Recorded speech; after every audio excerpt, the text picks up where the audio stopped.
Hello, Disco Souls. It's been a minute. So I thought nothing crazy to kind of report. I just figured I would bring you guys along. I've got to do some morning chores out in the garden. And I thought I'd just bring you along, kind of show you what's going on in the garden now. Ooh, look at this one. Oh, it flew away. Show you what's kind of growing in the garden now, what the garden looks like, where we've kind of been with things, and even a couple of little minor updates here and there, because why not? First and foremost, we did finally harvest all of our mustard seed. That was a trip, getting it to that point. A lot of winnowing. Which is where you kind of blow to get the chaff out, and things like that. And it was a ordeal, lots of bugs. Love doing mustard. I just don't know if I'll do it by seed again. I mean, we got about a pound of seed, which is actually pretty impressive for the 3x8 square foot bed, or the 3x8 foot bed that we have. What else? Oh, on my birthday, we ended up getting a chip drop. I'll show you. We've already spread 2/3 of it over in an area, but that right there is the chip drop we got. Now, I don't know if you guys aren't familiar with Chip Drop, but basically Chip Drop is a website that connects arborists with gardeners. You go, you sign up, give them your address, you give them a little bit of information like where do you want the chips dropped, all of that kind of stuff. And then an arborist, when they have chips, will come and deliver them. So it's kind of like a way to connect. And in that process, you never know what you're going to get. You can get tons and tons and tons. You could get maybe materials you don't really want. But so far, we've gotten one run of it, and we're pretty impressed with it. And here's what we did with it. So, as a first start, we decided to line out this bed area that has all of our perennial trees and stuff. And here's kind of the quality of it. It's not broken down, so it's going to take some time to break down. But it is a way to kind of start to get a bed set. Now, what we ended up doing was we went out into the wild, kind of in some seedy areas behind stores, and we foraged our cardboard, which is something I used to do in the 80s and 90s with my dad, and it's kind of fallen out of favor, I think, because everyone's trying to make a buck these days. But we did it old school. We got enough cardboard to fill in that whole area over there, and then put the chips on top, probably about 6 inches. Now, you do want to be mindful. You don't necessarily want to mix these chips in with your soil because it can leach nitrogen. Obviously, you can't plant, your veggies straight into it. It'll fry them. But around your perennials, it works fine. You can start a garden area, which leads me kind of into another thing. You can start a garden area with them.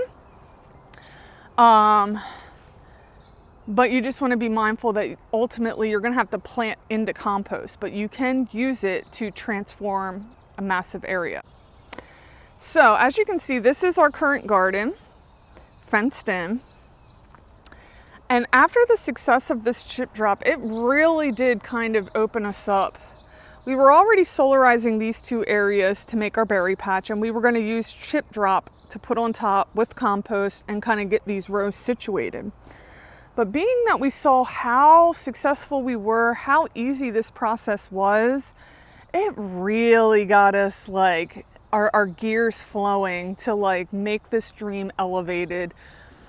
The way that our property's laid out, as you can see, there's our house. We have this whole area here. You already probably know where I'm going with this. And then we have all of this over here. And in all reality, we've been thinking, how cool would it be to take this fence out, fence it all the way down here, put the gate back in, extend the wildflowers all throughout here, and that whole area is garden to some capacity. whether that is via flower gardening, because we do really want to start to kind of get more into flowers, obviously some vegetables, some perennial gardening, but make this whole thing garden. Oh my gosh. It seems like a lot, but wow, it also seems really, really cool. So that's kind of some of the things we're mulling over in our head. Do we want to start that this fall? Because it will take a while for us to achieve that dream. But I mean, logically, from like a landscape sense, it could make a lot of sense, you know? So at any rate, everything over here is doing pretty well. We actually are starting to see some figs, not many at all, but we're starting to see some figs start to come onto our fig trees. That's another thing. We will probably be moving this one and that tiny one over there along the fence line, because they're not doing as well here as we'd like to see. And we have some gaps over in that planting over there. And it kind of just struck us that that might be the best spot to move these figs to. So we are going to probably move them this fall over to that area, and hopefully they do a lot better over there. Now, if we pan over here, we're going to keep our chase trees. This is another area that we are going to be probably manicuring with chip drop. We've got our fire pit here, which we want to eventually, because it's going to take time, money, finding the resources, all of that. Put flagstone all in this area, make a really nice seating fire pit area.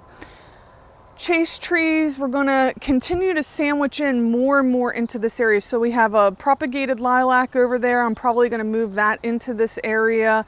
We have a lilac that's over there that I got half price. I'm probably going to move that into this area, kind of consolidate everything and make this kind of like a really cozy spot. Now, another thing that we just recently came up with, this whole trellis was for a hardy kiwi.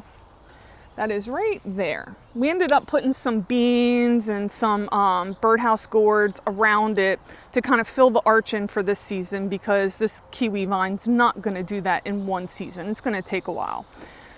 But then we were like, our sweet potatoes, they do so well, particularly when you introduce a trellising into the mix.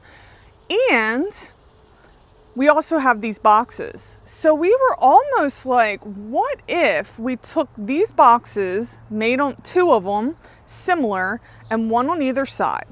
We moved the hardy kiwi into the garden on a grape trellis that is not doing well. We have 2 grapes, one established, doing fabulous. We're not touching that one.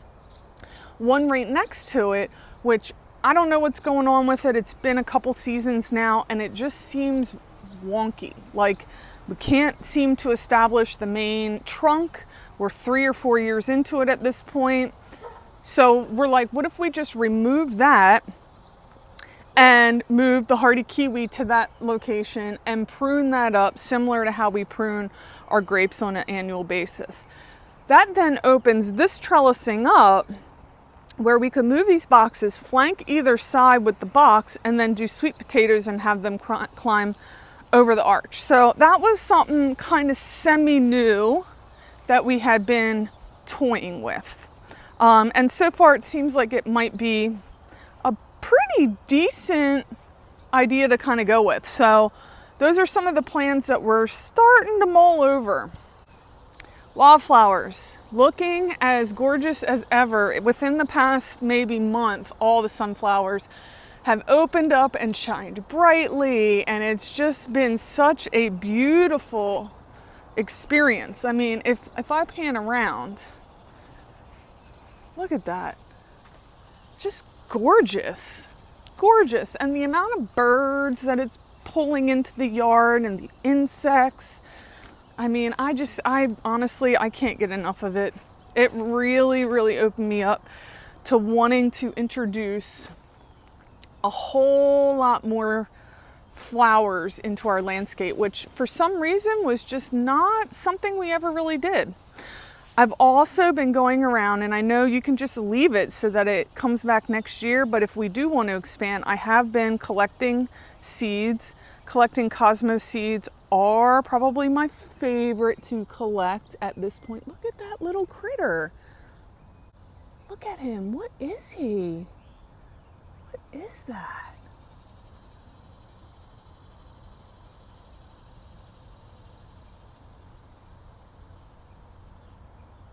Hello, dude. I'm gonna take your picture, okay? Anyway, so nonetheless, we've been collecting tons of seeds. I've been deadheading all the zinnias and putting them to dry. I've been grabbing sunflowers and starting to save those seeds. I've been deadheading all of our marigolds and sticking them in bags. I've just been really into my seed collecting this year, from food to flowers. It's just been awesome. It's just been awesome. Real quick though, one of my favorite flowers in the garden. Look at that baby. Mexican sunflower. They just are so striking. Absolutely love it. But the mirage of all the different flowers has been phenomenal. Absolutely phenomenal. I mean, look at that. Gorgeous, gorgeous. All right, so we've been picking our our honeycomb cherry tomatoes like crazy. I love this tomato. So easy to grow, does phenomenal. Here she is. Just absolutely amazing. Can't say anything really more about that. Peppers, we've been collecting peppers like no tomorrow. A very high producer this year for us has been the Pastilla Bajos. And we've discovered that they actually are kind of like a sweet pepper with like a really thin skin or thick skin, or not a lot of meat on the inside, so to speak. And so we smoked some of them with a hickory smoke, dehydrated them and ground them up and gave that a shot. And wow, those peppers are great as almost like a makeshift paprika. So we've been really digging them.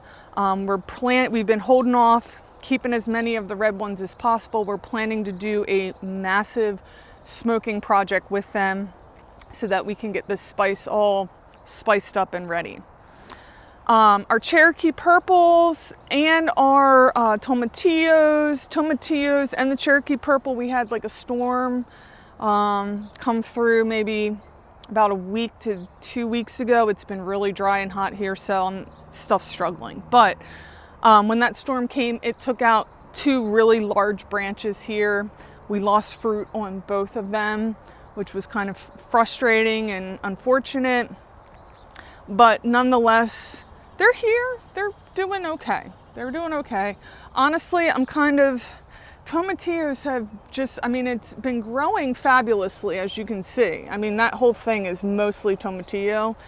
But I just seem to struggle year after year. It is putting on fruit. We are getting some fruit from it, but it's difficult. I don't know. It's just a difficult one. Tomatoes, doing well. They're actually taller than I thought that they would get. We've just now started harvesting some pink ones off of there. Even ones that aren't fully ready, we've also been harvesting them. Ooh, a hummer.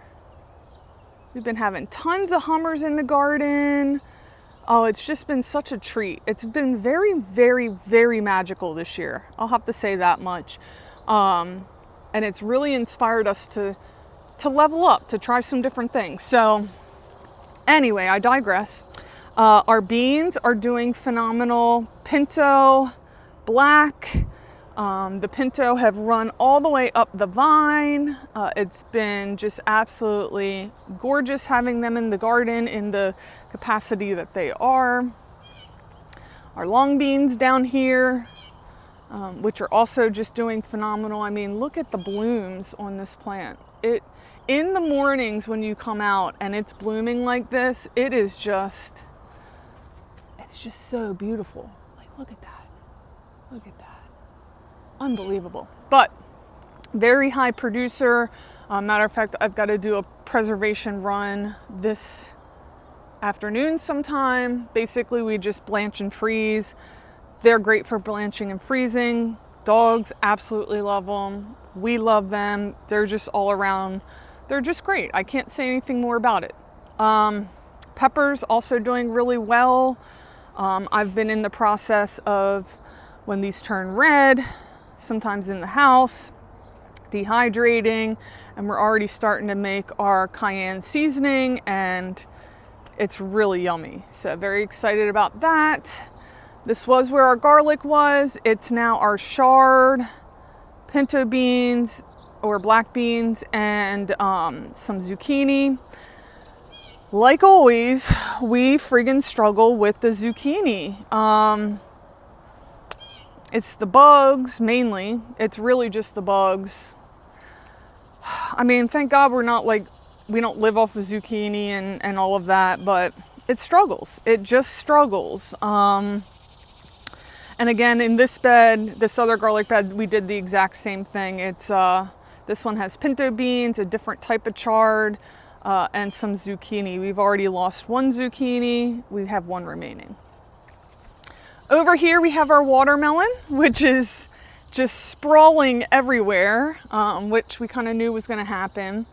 We actually just harvested our 2 first watermelons yesterday. Go take a look on Instagram. We do a little thing on it. Don't see any others in here, but they were basically, one was right there and one was right there. And guys, talk about one of the best watermelons I've ever had. That variety right there. It is a strawberry watermelon. We picked our seeds up from Baker's Creek, and it was impressive. Like, I've never really had watermelon quite like that before. And it was just easy. It had enough seeds in it, but it wasn't over consumed with seeds. The marbling effect on the inside from the flesh was just absolutely amazing. We weren't mega melon grower fans because it does take a lot of space. And we've grown in the past, and it's like hit or miss, like, oh, is it ripe? Or, oh, what's the flavor like? And we've gotten burned on, ones that just didn't really have that much of an awesome flavor. We've gotten burned on ones where we took it off and it wasn't quite ripe. This one has really opened our eyes and makes us want to grow some watermelon. And again, that's where that area out there might come into play. So dreams of the future, I can feel them on my fingertips. It's amazing. Gets me so jazzed. Anyway, this was our throw together bed that typically would have been like our sweet potato bed. We ended up using it for some spillover seedling peppers, our cowpeas, and other miscellaneous stuff. And as you can see, it's doing really, really well. I've left the dill in and staked it up because it is a great host plant for things like swallowtail butterfly, and really even the beans, because you can see the beans are crawling on it. We also finally had this finally take off, which this is parsley. It's like a fern parsley, very hardy. And it's taken a while, but it is finally coming into play. I've got to harvest some of that just so that we can get some of it, some of it before it goes. We also have some basil mixed in here in little pockets, because you can never have enough basil. All right, this is our medicine bed. This one was all started from plants and then actually planted during the height of the eclipse. This one has rose mint, yarrow, lemon balm, and it did have purslane. Well, we took the purslane out because it was vigorous. As a matter of fact, I first cut it back, but then I just recently took the roots out. I think we're good on purslane for now. It's an amazing plant, but it did get a tad overwhelming. It did.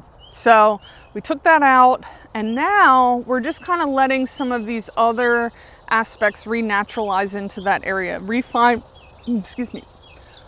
their place and what they want to do. And then over here we have our second medicine bed. This one was all sowed by seed in ground on the height of the eclipse, and it too is doing really well. The marshmallow is definitely looking a little ugly at this time of the season, mainly because of rust, which is common for this particular species of plant. It's very similar to hollyhock. Outside of the rust, the blooms are kind of getting spent, because it's already kind of bloomed and whatnot. The blooms are really beautiful though. And honestly, with this particular plant, I'm more interested in the root anyway, but it is kind of frustrating that it all bends over, but that's gardening. Toothache has probably been one of my favorites, and it does look like I need to do some pruning on, or not pruning, but taking the flower buds off. We've been saving and dehydrating them, have an amazing stock of them. Toothache is it's like a plant, both the leaves, the buds, all the stems, all of it. You chew on it, it numbs your mouth. It also creates saliva. And so that's why it's called toothache plant. It's a medicinal plant, but people have started to explore ways that you can use it from a culinary standpoint. Nick and I even suggested, what about from an aphrodisiac standpoint? So we're harvesting it and we're looking to experiment with it in the kitchen, just to kind of see what types of ways we could utilize it, where this plant has value beyond just helping with the medicinal aspects. Look at that little flower right there. You see that little baby? I don't know if I can get in there. Look at that. Sometimes these little things right here just like melt my heart. We also have some horehound in there. I did already harvest some. We have some chamomile that's just now starting to kind of put some flowers off. That makes me happy because I've struggled with chamomile. We've got some heel wall, which has not put out any flowers, so I am kind of like intrigued by that a little bit. And then we've got some specialty dandelion in there, which honestly, I feel like I would just kind of harvest that from the yard going forward, if I'm just being real. We took all of our mustard out. Finally got a chance to look at our cabbage. It's rough. It definitely is rough. It's covered in bugs and dying and all of that kind of stuff. And who knows, we may just pull it, because I mean, look at that. It's bad. It's bad, but it is what it is. Stuff like that happens. We don't ever really do cabbage very often, so that could be definitely an area as a learning experience. Butternut squash is doing really well. Looks like we have a couple that might be ready to harvest sooner rather than later. We've been keeping our eye on this one in particular for quite some time because we think he's about ready. Got some big ones all over. That one down there is that, I don't even know if you can see it, but that one is huge. Got like 2 here, 1 there, got 2 over there. So that one's been doing really, really well for us. Oh, I left my scissors out here yesterday. Well, while we're over here. So this bed here is obviously our asparagus bed. It's where I've also did lettuce in the spring and where I have been doing cilantro in succession planting all summer. What's interesting about this area is that the cilantro has done really well. Obviously it's in the shade, and it was an experiment to see like how long can I do cilantro. I don't know what I said in that last clip. If I misspoke, I apologize. But how long can I do cilantro before it bolts? And it actually does really well, but you'll also notice that I'm constantly planting more seeds of it. So as one starts to bolt, another one's coming up, et cetera, and then I go around, I harvest, I dehydrate, so we at least have a good supply building of dehydrated cilantro, and see there's some babies already starting to come up.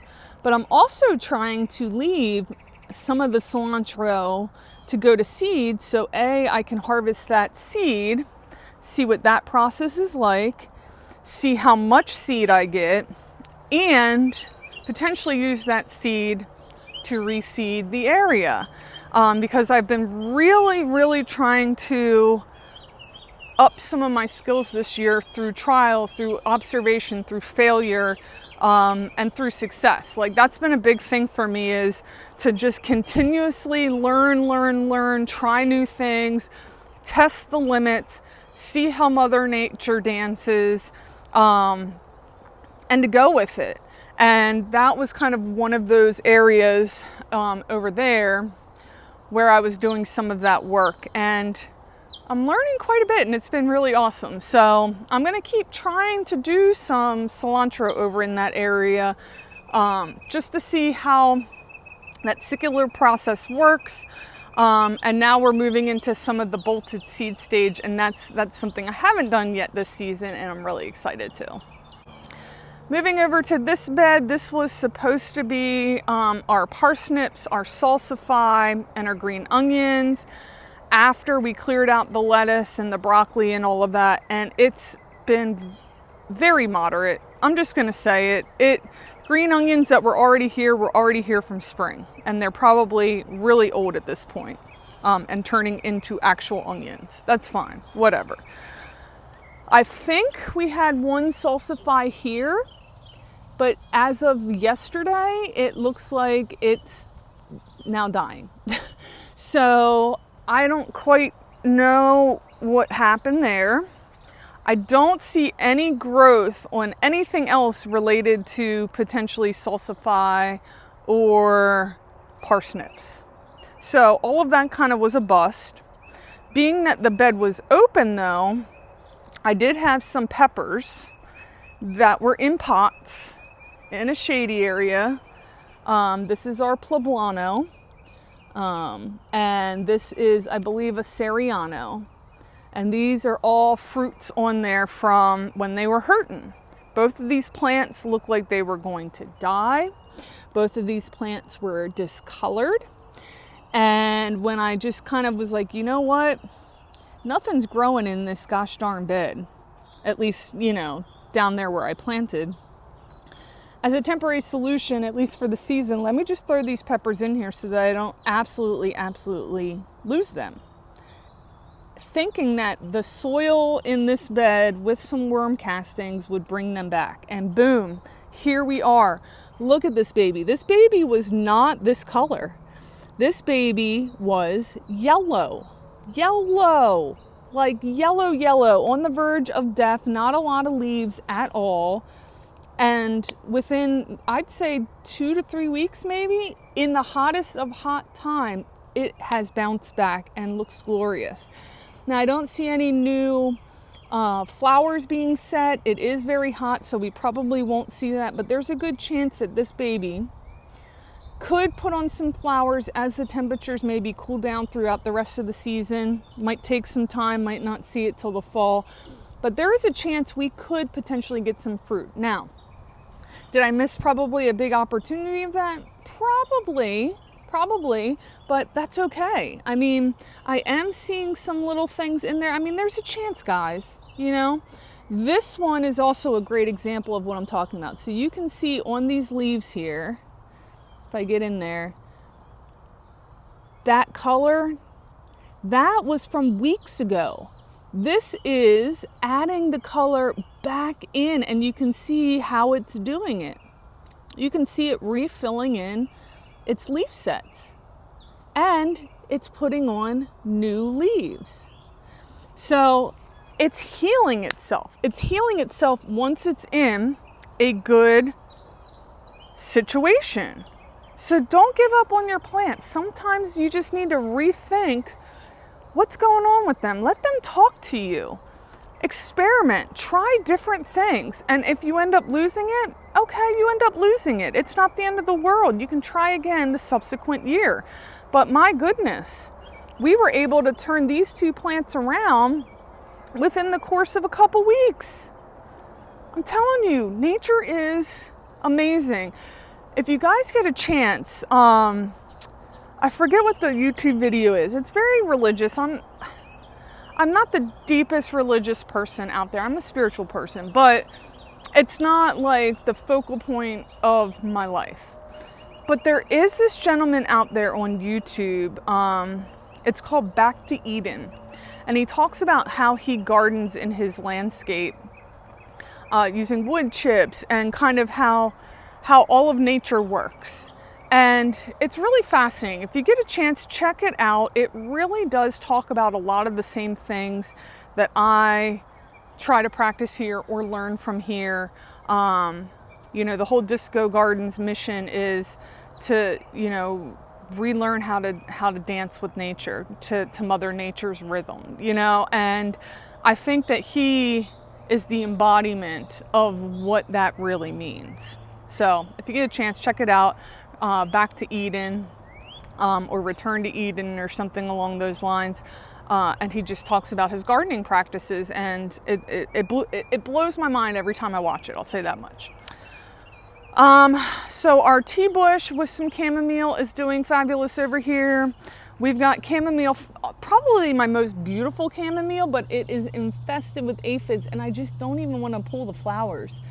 Likewise, as you can see over here, this is a great example. This right here is just infested. And all these ants are on here.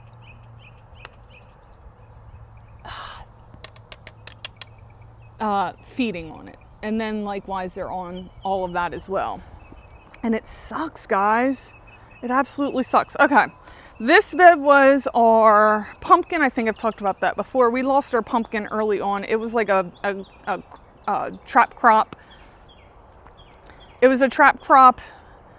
All the bugs were flocking there. It's now gone.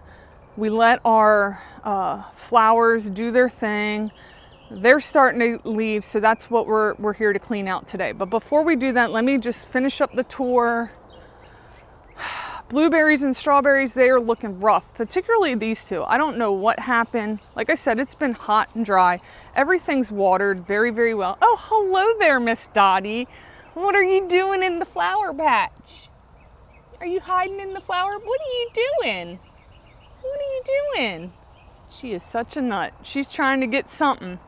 But they just fried up.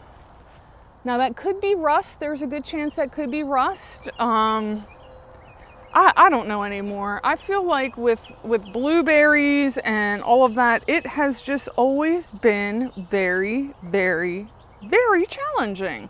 Maybe it's like the wrong type for this area or what. I don't know, because I've had a blueberry in another area, in another house previously that was well established, and it just put on tons of blueberry. Like, we did nothing, and it just put on blueberries after blueberry. I mean, it was amazing. These, I feel like no matter what we do, they just don't really turn into anything.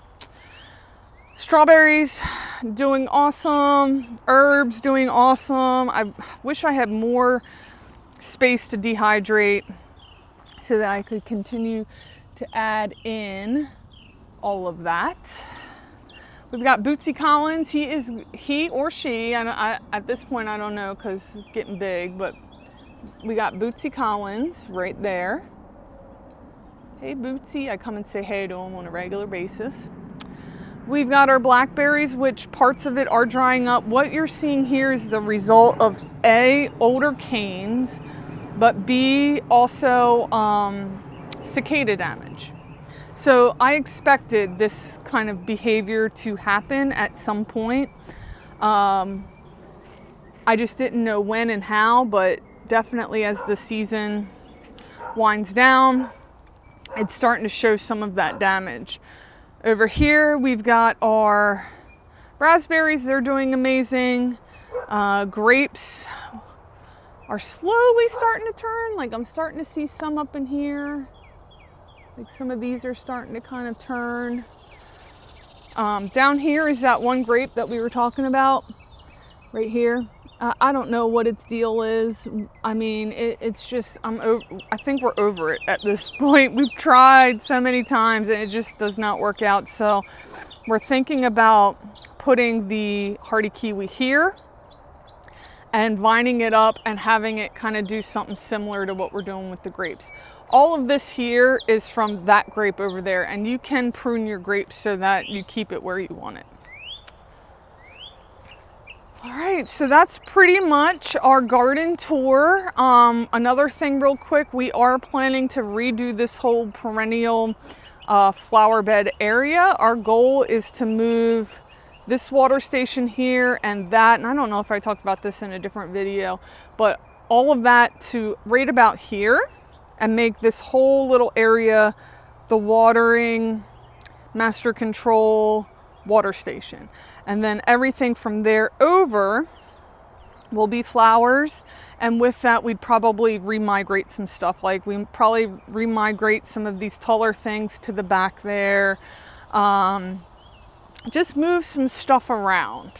And then pack it full of stuff so that there is not a single inch that doesn't have some sort of flower or food or whatever growing. Now, down in here was where, see right there, that's where our garden spider, which the Instagram crew named her Donna Summers, or someone suggested that and we picked that name. I have not seen her in a couple days, which kind of worries me. Not worries me, but just, I'm like, where did she go? You know, she was so cool. She might be hiding because it's hot, but we have not seen her in a couple days, which is kind of unfortunate because we love our garden orb weaver spiders. They're just awesome. One of our best chamomile patches came out right here. This is where I've been harvesting probably 90% of what we're producing. I freaking love growing chamomile. This is our first year we've ever been successful with it, even getting to flowers. But it now makes me want to just like put this absolutely everywhere possible. We're just now starting to get some there and then in some of the beds. Anyway, now that we've kind of gone through and done all of that, let's clear out this bed. You guys can join me on that, see what it's all about while I work. And yeah, we can just chill. All right. So my plan is to just take the sunflowers out. And I'd like to take these cattle panel out too. I'm gonna have to play it by ear on that though, because I don't want to whack myself. But let's take these out. Probably should cut them out so I'm not taking the soil with.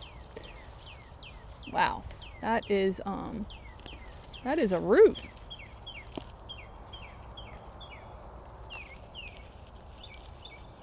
Let's see what we're working with here. That's a pretty hefty root there. That was under the ground holding that thing up. Now I might put these underneath our bird feeder. We have some sunflowers growing up naturally, but I'm thinking about putting those flowers down there to feed the birds as well.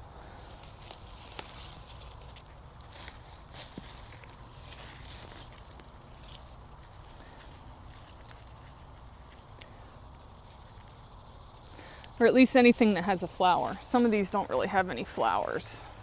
There's a couple.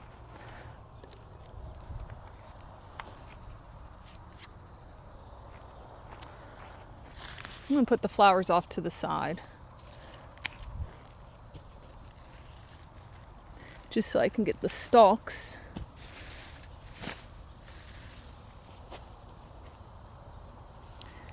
Into the compost.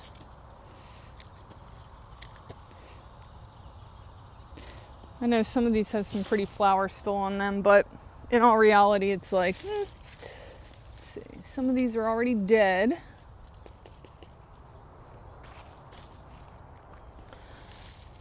So we're expected to have, if all goes well, we're expected to get some rain, I think tomorrow. which would be amazing. It has been so hot and dry.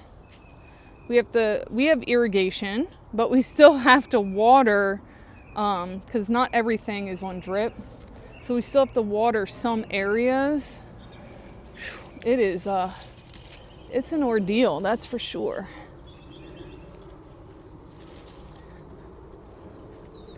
That is for sure. I've also been harvesting some nasturtium seeds from time to time when I see them. Again, that's another one that you can leave. A lot of these will self-seed. You can leave them in the ground. And I actually get a lot of comments from people like, why don't you just let it stay in the ground and they'll self-seed themselves, they'll volunteer. And it's like, that is true. And we do that. I mean, some of the nasturtium we even have in our garden this year are from volunteers from last year. But when you're looking to possibly expand into new areas, sometimes that nasturtium ends up having those seeds ends up being a great thing, because obviously you can then start to put the plants where you might want them in new areas. Look at that. So pretty. It's so pretty. I don't know if those are even big enough for the birds to do anything with them.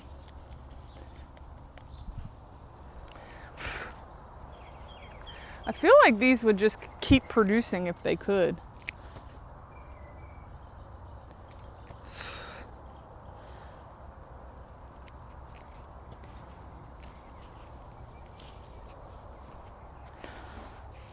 Because here's one that like looks really bad, but it's got buds on it.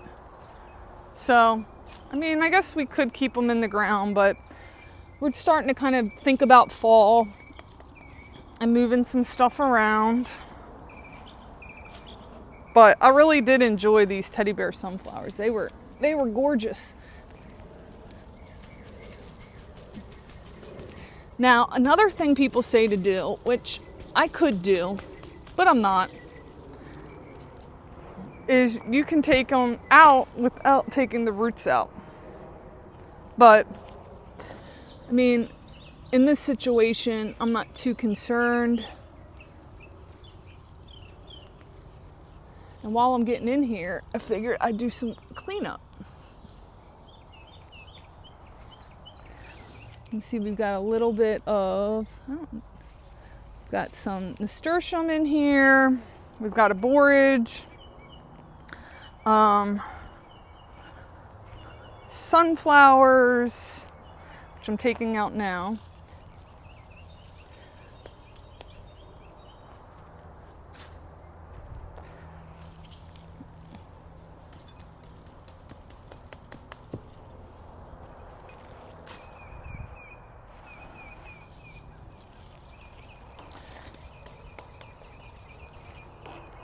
Now, I am kind of curious. Oh, he tacked them in. Yeah, I'm going to need his help to get these off because they are tacked in. I guess I could probably... Yeah, I'm probably going to need his help for that.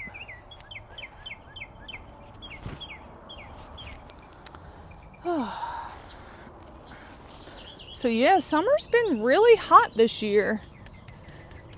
But I've been trying to use that temperature, since I can't really always be out in the garden, to do some more around preserving and seed saving. Like when it gets super hot, I just go inside. I think I just pulled a nasturtium out. This would be why you wouldn't want to just dig up a plant. But let's see if I'm able to save it. Because the soil's pretty loose. I might be able to. Let's try it. Let's get those roots down in there. Let's bury it.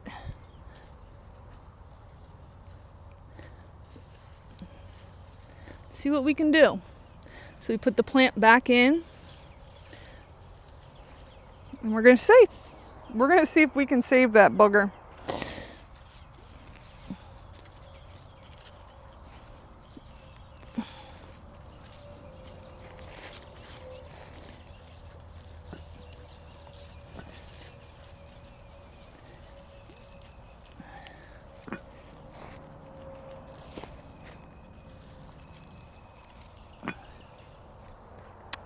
one more.